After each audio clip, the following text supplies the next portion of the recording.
জয় জগন্নাথ। আবারও এসে গেছি বন্ধুরা, রথযাত্রার অনেক অনেক শুভেচ্ছা। কথিত আছে, জগন্নাথদেব চাইলে তবেই প্রভুর দর্শন হয়, নচেত নহে। তোমরা সকলেই জানো যে এই রথযাত্রার মাহাত্ম্য। যেহেতু রথযাত্রা, তোমরা সকলেই জানো যে জগন্নাথ দেব তার ভাই বলভদ্র ও বোন সুভদ্রাকে নিয়ে রথে চড়ে যাবেন মাসির বাড়ি।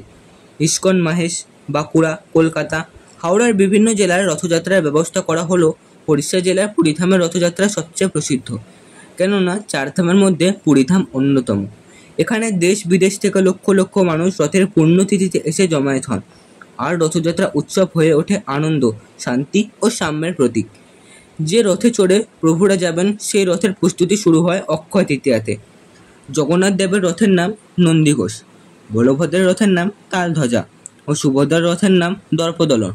প্রত্যেকটি রথের আলাদা আলাদা রং ও নাম আছে, যেমন অশ্ব, সারথি, প্রহরী, ধ্বজা ও রশি। কথিত আছে ওই রশির টানে পরম পুণ্য প্রাপ্তি হয়।